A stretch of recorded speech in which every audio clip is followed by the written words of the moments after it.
It's a place you've never been or seen. Each window is a blinking amber eye, and the skyline looks like tea-stained teeth, the jawbone buried underneath. Each street is a vein that seems to ripple and beat like breathing, but there's no hustle, no bustle, no wind or rustle in leaves. Just the light, tip-tap, slap, of footsteps on paving. You and I are in the sky observing this scene below.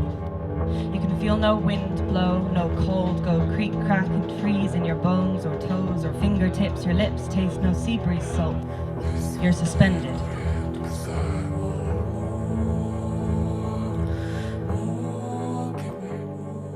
I think the originality of Kelburn is just that it's constantly trying to just push the expectations of people. I was the site manager for the Neverending Glen, just basically liaised with all the artists. My day job's a tree surgeon, so kind of skill sets suited putting things in trees, working around the trees. The Neverending Glen, it's giving artists a superb opportunity to experiment.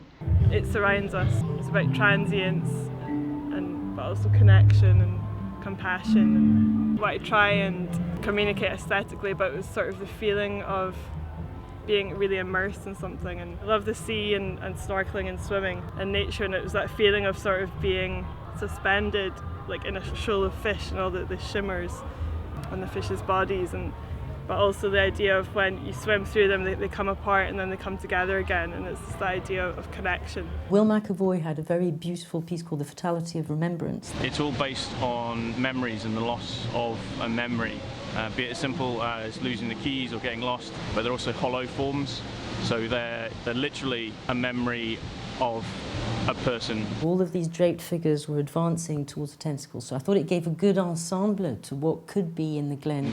The idea is they're all being drawn to a single point, kind of like the memory eater. He represents the thing that causes you to lose the memory. The one tricky thing, sort of practically, was the tentacle, which was like a big freestanding sculpture piece that was to be sat in a river, built in sections. It had to be kind of lowered in using nothing but trees and bits of rope and manpower. I've tried to incorporate light into the work, so the light that's in the tentacle can be switched to more of a kind of a party. All the people as well who helped create some of the bigger sculptures and get them where they need to be, yeah, have been amazing. Ray Interactive with the 909 drum machine, piano sculptures that were set into the walled garden, interactive pieces with the audiences where they could play the pianos, but also there were musicians gathering together to try very experimental type of sounds and music. It's an interactive sound installation. What we're doing is using the power of conductivity to trigger sounds from the computer, so every time there's a connection human to human, it'll trigger one of these sounds. They're too far away to touch them all yourself, so you have to use your friends to connect together so that you can reach all the points. And the hope is that people will start to build a composition.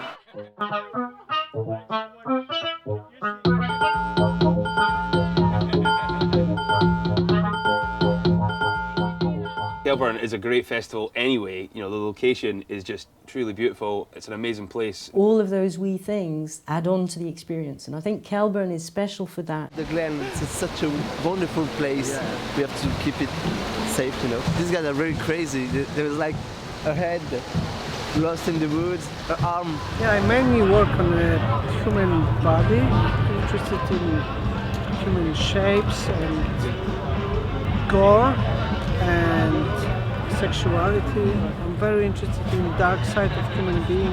This is what people try to hide from themselves, and I try to just bring it up, and probably it's not comfortable to see these things what I want to show. The link between the art world and those festivals that are going to slowly become the arena for artists that are a bit more daring.